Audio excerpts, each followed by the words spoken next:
Hey guys, and welcome to the Hobby News. Okay, well this week we have something a little special. So to begin with, we're going to be taking a look at my own brand, so a little bit of shameless plugging here for my own products, but I'll be releasing a new mini in the coming week. So we're going to take a look at that. So just a disclaimer, this is my own brand, my own products, so anything I say just take as entertainment value.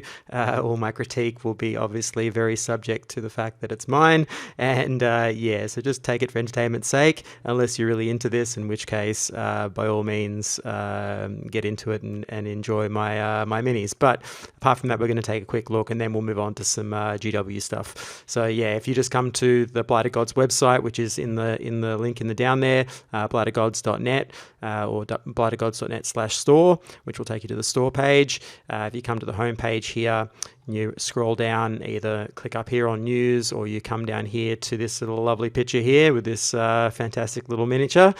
You just click on that and that'll take you to this little preview article that I'm going to have a look at now for my Ghoul Ripper. So yeah, it's pretty exciting to release another model. I released a few earlier in the year, and now we've got a fourth one, which is really cool.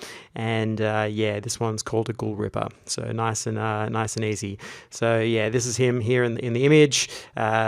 We've got Predators of Catan. So sorry if you if you don't like this type of writing, but yeah, some of it's a little cheesy. But anyway, so it's another Sunday preview. Today we'll be taking a closer look at a wonderful ghoul miniature for purchase as STL files for home printing, releasing in the store next week on Monday, the 11th of July, 2022. The Ghoul Ripper files are set at 3.5 inches tall in a heroic 75mm scale. The Ghoul Ripper is in these promotional images was printed in grey resin at 50 microns on a frozen 4K Mighty. Let's take a close look at this chompy critter. Yeah, so you can see the detail comes out pretty cool. Yeah, he was a fun one to paint. We'll see in a second. I've got a tutorial coming for this one, so if you're interested in this style of skin tone or want to try out a larger figure, then we have him here. So yeah, everything came out pretty good. Now obviously these are unsupported files, so you'll have to do the supporting yourself. I just used the standard stock supports that they had in the to-do box splicing software, and just the small size that you can get, the smallest one, and just added a few extras to support the figure. But you know, it came out fine, so you shouldn't have any problems with it. It only comes in a few parts, so it's not that tricky a model to print. The only tricky part is these hands. The fingers are quite small, so if you haven't done any 3D printing before, then this one probably isn't a good one to start on. But I do have a bunch of free ones in my store that you can download first, which are a little easier, a bust and a smaller one that would be easy to start on if you just wanted to try one out. But you know, yeah, the only tricky part is just those hands, but the rest of him is really easy. So yeah, I think it's 1, 2, 3, 4, 5 parts, I think. So not too bad. So you can see there, and then we'll come down here and see what else I say. So the Ghoul Rippers are a ghoul species that has evolved into a more predatory form of ghoul. The Ripper's limbs are lean and long, with elongated claws, clawed fingers for grasping and tearing through flesh. Their legs are jointed like four-legged animal, like a four-legged animal, pushing their bodies into a forward position and making them excellent sprinters for explosive dashes as they attempt to catch their prey. Yeah. So then we come down here and we'll take a look at what else I say. So Ghoul Rippers can be found across many of the lands of Catan, but are commonly found among the plains west of the Witch Mountains of Kish. Rippers also roam the deserts of Sumar to the east of Katai, where the cults of the Undying reside. They are savage killers bearing little resemblance of the human ancestry from which they came.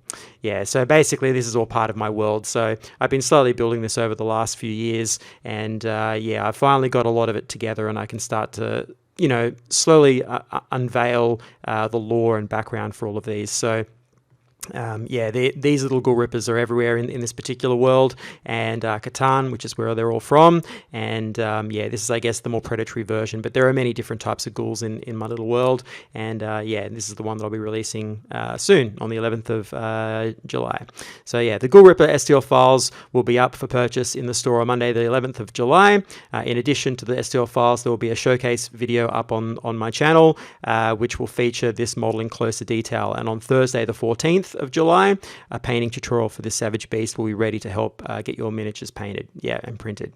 So basically you'll get a little painting tutorial for him, and we go through underpainting and overpainting. So doing using an airbrush to start with. So we'll be doing what you've seen on my channel before with a brush, but now we're doing it with an airbrush. So putting in things like magenta tones and all different types of colors for the underpainting to simulate the subsurface scattering, basically the blood coming to the surface. So you can see here there's little color changes and so on across the flesh, and we'll be going into that, and then obviously doing my color glazing techniques at the end with the shade colors for a little bit of added punch on those colors. So things like magenta, purple, blue, a little bit of yellow as well. But yeah, really fun one. Because it's a larger figure, we can go into a little bit more detail on that, and you get a bit more opportunity to do that sort of faded tones through different colors. You can see there on the legs going from like a yellow green into purples and blues. So it's definitely a fun one. If you like this sort of thing, this figure's a good subject to do it on. So yeah,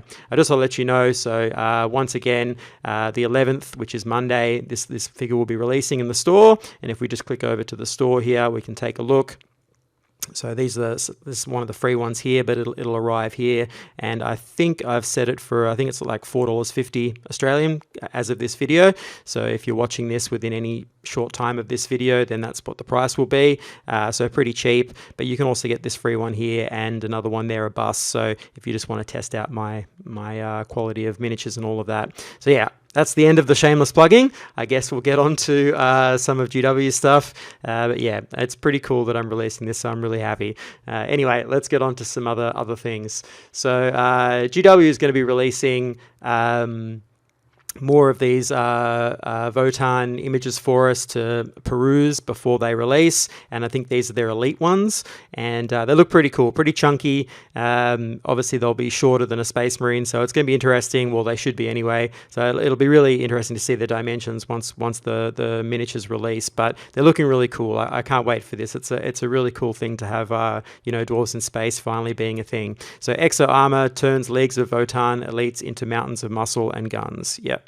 So when it comes to protecting their all-important ancestor cause, the leagues of Votann demand no less than the very best weapons and armor around. The honored warriors who wield them are true elites, wading into battle clad in servo-assisted exo armor, carrying a name that commands respect from all kin. Yep, cool. So yeah, these are them, and it's looking really good, right? Like these are super fun, really chunky, lots of like cut details and so on. They should paint up really nice. Like there's a lot you can do here with these. Yeah, I think this is going to be a fun one for sure. A lot of painters are going to have a lot of fun with this. They've got those same little domed helmets, which is really cool. I like that a lot. Yeah, this is really fun, right? You got like the blades and the gauntlets, big chunky weapons. Yeah, lots of edges for line edge highlighting and so on to pop out the details. I could see a really nice fade, color scheme for this, like going from dark to light across the entire miniature. That'd be really cool. So you get some, like with an airbrush, just do like a nice fade and then highlight it up. That could be really fun from like one color to another. That'd be really cool for these. Yeah, but I really like that the heads as well. There's lots of variety, male and female. It's really cool. So you can do a bunch of different paint jobs for that, different skin tones, etc. Yeah, a lot of fun. I like they've still got some of the old dwarven heads. We've got some beards here, which is good to see. They're not all just bare shaven clones. We've got some grizzled old dwarves in these suits, which is very important for dwarves in space. You've got to have that respect. Got to have that illustrious beard to go with everything else, all the big guns and so on. So that's really cool. And we've got a couple of different varieties of that. Even a nice nose ring going on. I don't know how kosher that is lore wise for dwarves, but he's got it rocking. Yeah, look, I mean, these are going to be great. Yeah, it'd be good to see if there's any more like little extras and little like components you can add to these, like extra sort of adornments on these shoulder pads or other little accessories that might come in the kit. That'd be really fun. But yeah, super cool, right? So let's see what else they say. And they've even got this nice little close up here with the exoskeleton, which is really cool. I like that. Exposing some of the internal workings of the suit is always a nice touch. So selected from the most accomplished fighters in Kinhold, the N here, I guess, Hearthguard, have many roles, from bodyguards to deadly first strike troops. Each Hearthguard has proved themselves over many years of frontline combat, ascending purely by the virtue of their deeds, just as the staunch mediocrity of the leagues requires. Like Hearthkin warriors, Hearthguard are dependable fighters, but their experience in inch-thick battle inch-thick battle plating take the kin's natural durability to a whole new level. Crack units of Iron I think it's Iron here or Iron here. Hearthguard can be trusted to hold the line and inspire their fellows to stand firm, even in the face of untold horrors. Yeah, cool. So yeah, and you got all your nice fluff there, and yeah, it's going to be a lot of fun. If you can't tell, I'm pretty excited for this. It's pretty cool. So yeah, you even got some nice fading going on here, so they've used a bit of glazing to get that sort of dark to light going on. But I feel like there's definitely a color scheme here where you could do a bunch of really interesting fades on this, and then maybe switch it out and do different panels and different colors. Yeah, there's a lot here you could do that would be really cool for these dwarves. Even doing some like freehand on some of that interlocking designs into these shoulder pads, etc. That'd be really cool. Yeah, I'm looking forward to seeing what comes of all of this. So yeah, really nice. So let's move on now to some Necromunda, where we have a couple of quirky little characters. I'm not sure how good they are in the game, but they do seem fun. And once again, you can see the sculptors having a bit of fun with these sub games and just releasing interesting models for people to play around with. So we'll come over here. So every gang needs a hype man. Necromunda's agitator and propagandist are here to shout your praises. Yeah.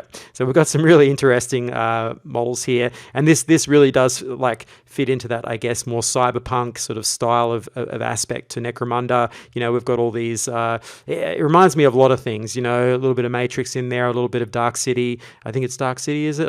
Or yeah, the other one that's kind of similar to Matrix, the old movie, not the anime, but I think it's Dark City, isn't it? Anyway. Yeah, just that sort of, I guess, early sci-fi vibe, like dark sci-fi vibe with these TVs here, all the cracked ones with all the different, images on them, these sort of loudspeakers as well. There's a lot of really evocative stuff going on just this one miniature, which is really cool. Doing a really moody sketch style paint job on this, like with like some, red light or green light in a more monochromatic sort of paint job would be really interesting on this. A very grimdark style one would be really cool, because this has all kinds of little, iconography from those sorts of movies, all sci-fi books from 80s, 90s sort of era. This feels a lot like coming from that point. So yeah, really cool. And then we've got this guy standing on top of the box here. Is it a girl? I'm not quite sure. But yeah, sitting on top of the box, just yelling out with the spray can here and the helmet. Yeah, I mean, these are just fun models, and I'm sure they'd be cool to paint. I don't know exactly what they do in the game, whether it's any good, but definitely a lot of fun, right? Like just some really cool miniatures that they're releasing. And that sort of brings us to the next sort of, I suppose, bit of news. They are going to be having some kind of sub game, I guess, preview on the weekend, so I'll probably do an extra video for that, where they're looking at each of their sub games. So Blood Bowl, Warcry, Necromunda, I think Kill Team, and Underworlds as well. So there'll be some interesting miniatures coming on the weekend that they're going to preview. So we'll probably do a couple of videos for that too. If you're around, you can check out that. I'm sure they've got listed the times for when that's going to be on, but I think it's on the Saturday. But for people on my side of the world, I think it's Sunday evening or something that they'll be previewing it. So they'll give you the times there anyway. So yeah, pretty interesting. I'm always up for sub game stuff. I love their Underworld warbands; they're always great. But yeah, this is just a lot of fun, isn't it? Yeah, it should be really cool. So hope you've enjoyed this. Please hit that like button, subscribe button. It really helps me out. And I guess I'll catch you on the next one.